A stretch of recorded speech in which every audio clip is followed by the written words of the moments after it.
Selamat sore Bapak Ibu semua. Mari sebelum kita mendengarkan firman Tuhan, kita terlebih dahulu berdoa. Terima kasih Tuhan Yesus. Pada sore hari ini kami bersyukur sepanjang hari, sepanjang minggu kami bisa bersama untuk bekerja, dan sebentar kami akan mendengarkan firman-Mu. Tuhan, sucikan, kuduskan hati, pikiran, dan telinga kami sehingga kami bisa menerima firman-Mu Tuhan dengan penuh kerendahan hati, keterbukaan hidup, sehingga kami bisa menerima firman-Mu dan firman-Mu perbarui hati kami, pikiran kami, dan bahkan tingkah laku kami. Terima kasih Tuhan Yesus, berfirmanlah Tuhan, kami siap untuk mendengarkan. Di dalam nama Tuhan Yesus kami sudah berdoa. Haleluya. Amin. Bapak Ibu semua, selamat sore. Hari ini KPA kita akan bicara tentang hal pengabulan doa. Tentu kita ingat bahwa KPA yang sebelumnya yang saya bicara itu kita bicara tentang hal pengajaran Yesus dalam Matius 6 dan Matius 7. Dan kita sampai dalam hal pengabulan doa. Dalam Matius 7 ayat 7 sampai 11 bicara demikian. Mintalah, maka akan diberikan kepadamu. Carilah, maka kamu akan mendapat. Ketoklah, maka pintu akan dibukakan bagimu. Karena setiap orang yang meminta, menerima. Dan setiap orang yang mencari, mendapat. Dan setiap orang yang mengetok, baginya pintu dibukakan. Adakah seorang daripadamu yang memberi batu kepadanya jika ia meminta roti? Atau memberi ular jika ia meminta ikan? Jadi jika kamu yang jahat tahu memberi pemberian yang baik kepada anak-anakmu, baiklah Bapamu yang di surga, ia akan memberikan yang baik kepada mereka yang meminta kepadanya. Hal pengabulan doa adalah satu pengajaran yang Yesus yang paling terkenal dan seringkali dikotbahkan di ibadah-ibadah gereja. Tentunya kita senang kan, misal doa kita dikabulkan. Karena itu banyak orang sangat fokus dalam mempelajari tentang bagaimana doa mereka bisa terkabul. Namun sayangnya semata-mata agar doa mereka terkabul, bukan bicara tentang diri mereka. Hari ini kita akan bicara bukan tentang bagaimana doa kita terkabul, tapi tentang bagaimana sikap diri kita, sikap hati kita, dan sikap kemampuan kita dalam kita berdoa dan menerima jawaban Tuhan. Tentunya doa yang sebagai tempat kita meminta Tuhan sangat kita harapkan untuk terkabul, dijawab oleh Tuhan. Apalagi jika doa tersebut menyangkut sesuatu yang kita butuhkan, seperti ketika kita berdoa karena kita ada masalah keuangan, jodoh, kesehatan, dan mungkin studi, segala macam lain-lain. Mungkin orang tua saat ini sedang bicara tentang anaknya masuk sekolah. Nah, ini sekolah yang bagus mana, supaya berharap masuk SMA negeri yang terbaik, seperti itu. Namun di satu sisi banyak orang kecewa dan kemudian undur dari Tuhan karena doanya tidak dijawab oleh Tuhan, atau ketika dijawab, jawaban tersebut tidak sesuai dengan apa yang kita harapkan. Kemudian kita undur diri, kecewa, marah, frustasi, ataupun apapun yang membuat kita juga kehilangan iman kita karena doa kita tidak terkabul. Dalam Matius 7 ayat 7 berkata, mintalah, maka akan diberikan kepadamu. Carilah, maka kamu akan mendapat. Ketoklah, maka pintu akan dibukakan bagimu. Karena setiap orang yang meminta, menerima. Dan setiap orang yang mencari, mendapat. Dan setiap orang yang mengetok, baginya pintu dibukakan.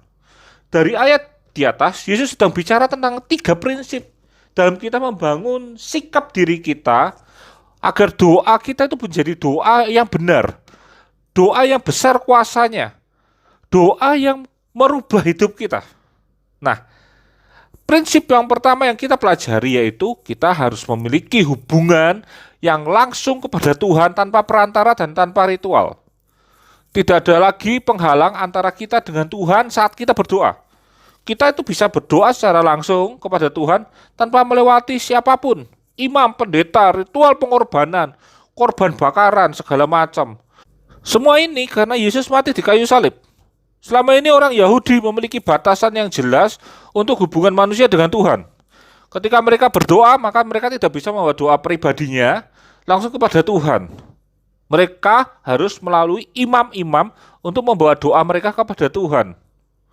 Ada imam sebagai perantara dan ada korban bakaran sebagai ritual. Dan itu wajib selama kita berdoa. Sebelum kita membawa doa kepada Tuhan, imam itu wajib melakukan hal tersebut. Dan kematian Yesus di kayu salib menggenapi hal tersebut. Bukan bicara tentang menghilangkan hal tersebut, tapi menggenapi hal tersebut. Tabir bait Allah yang selama ini menjadi pembatas antara Tuhan dengan manusia telah terbuka. Kita tidak perlu lagi bahwa doa kita melalui imam, namun kita bisa langsung berdoa kepada Tuhan. Kematian Yesus bicara tentang anak domba Allah yang darahnya tercurah untuk menebus dosa kita. Darah korban bakaran yang selama ini menjadi tempat penebusan dosa kita, itu kemudian dibayar lunas oleh kematian Yesus. Kematian Yesus menjadi ganti korban bakaran, sekaligus menjadi tanda kemenangan bahwa dosa tidak lagi berkuasa atas hidup kita. Jangan terjebak lagi dengan perantara. Doa yang kita naikkan itu adalah doa di dalam nama Yesus, bukan di dalam nama yang lain selain nama Yesus. Bukan pula doa yang kita titipkan kepada Maria ibu Yesus atau kepada Petrus dan murid-murid Yesus. Mereka tidak berkuasa atas doa. Yang berkuasa atas doa adalah nama Yesus, dan tidak ada lagi penghalang kita. Di dalam nama Yesus itu kita bisa berdoa kepada Allah. Kita bisa naikkan. Karena itu orang Kristen dikenal berdoa di dalam namanya. Ketika kita berdoa di dalam nama Yesus, maka dosa tersebut didengar oleh Allah. Karena itulah doa yang diajarkan kepada kita. Tidak ada ritual khusus yang kita lakukan sebelum kita berdoa, agar doa kita didengar Tuhan. Tuhan mengajarkan kita berpuasa sebagai penguat doa, sebagai bentuk kesungguhan kita akan apa yang kita minta, sebagai bentuk kita merendahkan diri dan menyalipkan keinginan diri kita, sehingga kita menghadap Tuhan dalam doa kita dan dalam puasa kita itu dalam fase pemurnian. Fase di mana keinginan daging tidak lagi berkuasa atas hidup kita. Fase di mana doa yang kita sampaikan itu bukan habis untuk keinginan diri kita, daging kita. Karena itu cek and recheck kita terhadap apa yang kita doakan itu melalui puasa kita. Apakah kita memang sungguh-sungguh dan kita siap untuk membayar harga atas doa kita, dan ataukah kita yakin bahwa doa kita itu memang kita butuhkan. Itu melalui puasa kita. Karena itu puasa itu penting. Bapak Ibu tidak perlu harus menunggu 10 hari, doa 10 hari setiap tahun untuk berdoa puasa. Ambil waktu berpuasa di hari Jumat, hari-hari atau hari-hari yang dimana kita lebih selah. Berdoa dan berpuasa itu menjadi nafas kita, menjadi kekuatan kita. Apalagi kalau kita menjadi orang tua, kita perlu doa dan berpuasa. Tidak perlu juga ritual mengucapkan doa gitu. Tuhan mengajarkan doa Bapa kami. Tapi tidak ada Tuhan bilang kalau mau berdoa, doakan doa Bapa kami 10 kali, 100 kali, 1000 kali dalam satu hari, atau kita wajib mendoakan ini. Tidak ada. Ajaran Tuhan itu adalah doa di dalam nama Yesus. Doa Bapa kami adalah contoh konsep doa yang benar, bukan rapalan mantra yang wajib diucapkan oleh orang Kristen. Karena doa yang besar kuasanya adalah doa yang lahir dari iman. Iman kepada Tuhan. Iman yang percaya bahwa Tuhan menjawab doa-doa kita. Bukan karena rapalan mantra doa Bapa kami. Itu bukan ajaran Yesus. Jangan menghafal atau sekedar menghafal dan mengucapkan doa Bapa kami seperti rapalan mantra. Tapi pahamilah bagaimana konsep doa Bapa kami. Karena itu konsep doa yang benar, doa yang diajarkan. Sehingga ketika kita berdoa, kita punya konsep doa yang benar di hadapan Allah. Berdasarkan apa? Berdasarkan pengetahuan kita tentang doa yang benar, yaitu doa Bapa kami. Hal yang kedua, mintalah, carilah, dan ketuklah, maka pintu akan dibukakan. Matius 7 ayat 7 berkata, mintalah, maka akan diberikan kepadamu, carilah, maka kamu akan mendapat, ketoklah, maka pintu akan dibukakan bagimu. Doa itu tentang kesungguhan hati. Doa itu tentang sikap hati. Yakobus 5 ayat 15 bagian awal, dari doa yang lahir dari iman akan menyelamatkan orang sakit itu, dan Tuhan akan membangunkan dia. Doa lahir dari iman. Iman bicara tentang percaya yang sungguh-sungguh kepada Tuhan. Ketika kita berdoa, Tuhan inginkan kita percaya dahulu, mengimani lebih dahulu, bahwa kita percaya bahwa Tuhan satu-satunya tempat yang mampu menjawab doa kita. Dan doa yang dibawa kepada Tuhan akan dijawab Tuhan dengan sesuai apa yang Tuhan anggap terbaik bagi kita. Perhatikan dua hal tadi yang saya bicara. Bahwa kita mengimani Tuhan sebagai jawaban doa kita. Sebagai tempat kita berdoa. Dan di satu hal lainnya, kita mengimani jawaban atas doa kita adalah yang terbaik bagi kita. Dan Tuhan mengajarkan bagaimana keterbukaan, kesungguhan, kerendahan hati kita dalam berdoa. Ini semua bicara tentang sikap hati kita dalam berdoa. Kita perlu tahu bahwa mintalah, carilah, dan ketuklah, maka pintu akan dibukakan. Ketika kita bicara tiga hal itu, kita bicara tentang bagaimana sikap hidup kita. Mintalah bicara tentang kejujuran, keterbukaan, kepercayaan kita kepada Tuhan. Sekali lagi kita diingatkan bahwa doa bukan hafalan mantra, juga bukan pula hafalan kata. Bukan rapalan mantra, juga bukan hafalan kata. Ucapkanlah doa kita dengan sungguh-sungguh, bukan dengan kalimat yang berbunga-bunga, namun dari kata yang keluar dari hati yang merendahkan diri di hadapan Allah. Mintalah, maka akan diberikan kepadamu. Apa yang kamu minta dalam doa dengan sungguh-sungguh, kita akan doakan, maka doa itu akan dijawab oleh Tuhan.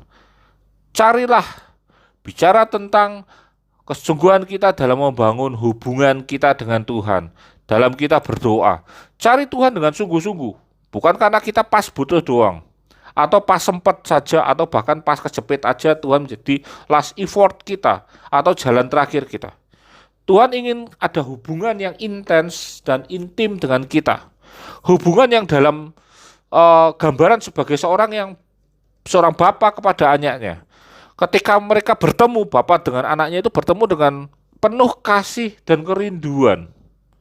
Itu yang Tuhan inginkan.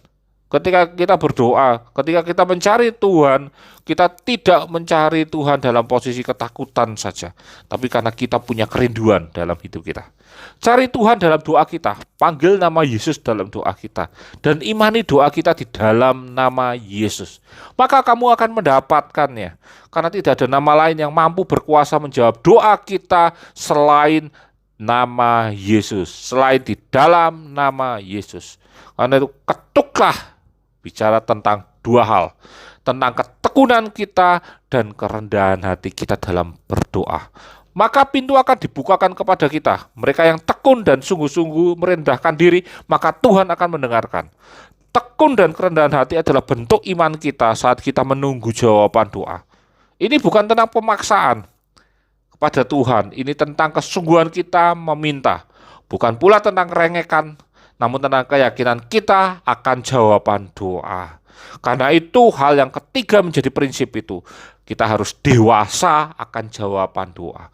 Matius 7 ayat 8 berkata, karena setiap orang yang meminta, menerima, dan setiap orang yang mencari, mendapatkan, dan setiap orang yang mengetok, baginya pintu dibukakan. Ketika kita bicara tentang doa, dan kita bicara tentang pengabulan dosa, berarti kita akan bicara tentang kedewasaan kita dalam bersikap. Baik saat kita berdoa maupun saat kita menerima jawaban atas doa kita. Tuhan pasti menjawab doa kita. Ini bukan tentang konsep jawaban Tuhan, ya tunggu atau tidak. Tuhan pasti menjawab doa kita. Namun Tuhan menjawab dengan cara yang sempurna dan jawaban yang sempurna pula atas kebutuhan kita. Kekecewaan kita dalam berdoa karena kita merasa doa yang kita naikkan tidak dijawab oleh Tuhan, dan atau jawaban yang tidak sesuai yang kita minta. Itu yang membuat kita kecewa. Tapi Yakobus 4 ayat 3 berkata, atau kamu berdoa juga tetapi kamu tidak menerima apa-apa, karena kamu salah berdoa. Sebab yang kamu minta itu hendak kamu habiskan untuk memuaskan hawa nafsumu. Perlu sebelum kita berdoa melihat terlebih dahulu, apakah ini memang perlu atau sebenarnya hanya nafsu kita saja? Atau karena kita iri, gengsi, atau karena ego saja untuk mendapatkan apa yang kita inginkan? Atau sebenarnya apa yang kita inginkan sebetulnya terlalu di atas kemampuan kita? Kita bisa mendapatkannya, namun kita tidak bisa menggunakan atau memeliharanya karena kemampuan kita tidak sampai di sana. Seperti Bapak Ibu, jika tidak mampu untuk menyetir mobil, jangan meminta mobil. Ketika tidak punya garasi, jangan juga meminta mobil. Itu istilah kasarnya seperti itu. Ketika kita meminta sesuatu diukur dari kemampuan kita. Ataupun kalau kita tidak mengukur, maka Tuhan yang memberikan jawaban sesuai dengan takaran yang kita miliki. Jadi ketika kita berdoa hanya untuk melihat apa yang kita inginkan saja, maka sia-sia kita menunggu jawaban atas doa muluk-muluk kita tadi. Tuhan tahu kebutuhan kita, karena Tuhan punya rencana yang indah bagi kita. Tuhan tahu kebutuhan kita, karena Tuhan punya rencana yang indah bagi kita. Mungkin apa yang Tuhan berikan tidak sesuai yang kita bayangkan dan kita harapkan. Bahkan malah kita harus berjuang lebih keras karena jalan yang Tuhan berikan lebih berat dari jalan yang kita minta. Matius 7 ayat 9-11 berkata demikian. Adakah seorang daripadamu yang memberi batu kepada anaknya jika ia meminta roti? Atau memberi ular jika ia meminta ikan? Jadi jika kamu yang jahat tahu memberi pemberian yang baik kepada anak-Mu, apalagi Bapamu yang di surga, ia memberikan yang baik kepada mereka yang meminta kepadanya. Tuhan memberikan yang terbaik, jawaban doa yang terbaik kepada kita. Jadi yang menjadi fokus kita bukan sekedar jawabannya, bukan sekedar kita menunggu jawaban Tuhan yang Tuhan berikan kepada kita berdasarkan apa yang kita minta. Tapi yang menjadi fokus kita adalah sikap hati dan kemampuan kita. Itu menjadi apa yang harus kita persiapkan. Dewasa adalah syarat utama agar ketika Tuhan memberikan tanggung jawab kepada kita, kita mampu. Karena itu dibutuhkan kedewasaan. Seperti orang yang meminta jodoh, kedewasaan diperlukan untuk masuk dalam jenjang selanjutnya. Tuhan tidak akan memberikan apa yang kita minta jika kita bersikap seperti anak-anak yang cuma meminta sesuatu dengan keinginan belaka. Persiapkan hati kita, persiapkan diri kita. Karena itu Bapak Ibu semua, sikap hati kita menunjukkan kesungguhan kita dalam berdoa. Dan sikap diri kita menunjukkan kemampuan kita dalam menerima jawaban doa. Ketika kita mulai berdoa, maka iman kita bicara tentang iman percaya bahwa Tuhan adalah satu-satunya tempat kita berdoa. Dan iman percaya bicara juga bahwa jawaban doa yang diberikan Tuhan, apapun itu adalah yang terbaik bagi kita semua. Nah itu Bapak Ibu, mari kita persiapkan sikap hati kita dan sikap diri kita saat kita mulai berdoa. Dan saat kita percaya bahwa jawaban doa kita sudah Tuhan berikan. Tuhan memberkati kita semua. Amin. Mari Bapak Ibu semua, kita sudah mendengarkan firman Tuhan, kita akan berdoa terlebih dahulu. Terima kasih Tuhan Yesus, pada sore hari ini kami percaya Tuhan, Engkau yang membangun hidup kami. Engkau yang mengajarkan kami tentang hal yang benar dalam hidup kami. Karena itu Tuhan, bentuklah hati kami, pikiran kami, agar kami mampu untuk memiliki iman yang kuat kepada Engkau, sehingga kami bisa berdoa berdasarkan iman kami, berdoa dari iman kami, karena kami percaya Tuhan bahwa Engkau tempat kami satu-satunya untuk berdoa, dan Engkau juga adalah tempat jawaban yang terbaik bagi kami. Kami percaya Tuhan bahwa Engkau telah memberikan jawaban yang sesuai dengan rencanamu, karena rancanganmu kepada kami adalah rancangan damai sejahtera, rancangan yang indah bagi hidup kami. Karena itu Tuhan, berkaryalah dalam hidup kami, berkaryalah dalam tubuh kami, masa depan kami, keluarga kami. Berkaryalah Tuhan, berikan kami perlindunganmu, kuasa Roh Kudusmu menyembuhkan kami, menguatkan kami, memberikan kami jalan keluar. Terima kasih Tuhan. Hari ini kami berdoa juga untuk Bapak Gembala yang sedang sakit. Tuhan sembuhkan, Tuhan jamah di dalam nama Yesus. Kami percaya Tuhan ada iman kami yang membuat Bapak Gembala kami kembali bangun, bangkit dan berjalanlah dalam hidupnya, sehingga Tuhan dimuliakan melalui kesembuhan Bapak Gembala kami. Terima kasih Tuhan Yesus, terima kasih Roh Kudus. Berkati Ibu Gembala yang sedang menunggui Bapak Gembala, merawat Bapak Gembala, berikan kesehatan, kekuatan bagi kami semua. Setiap apa yang kami butuhkan Tuhan cukupkan. Kehidupan kami juga Tuhan berikan penyertaan yang sempurna. Biarlah Roh Kudus-Mu melindungi kami, menutup bungkus kami dari virus corona, sakit penyakit dan mara bahaya. Dan damai sejahtera-Mu Allah tetap tinggal dalam hidup kami mulai hari ini sampai dengan selama-lamanya. Di dalam nama Tuhan Yesus kami sudah berdoa dan mengucap syukur. Haleluya. Amin.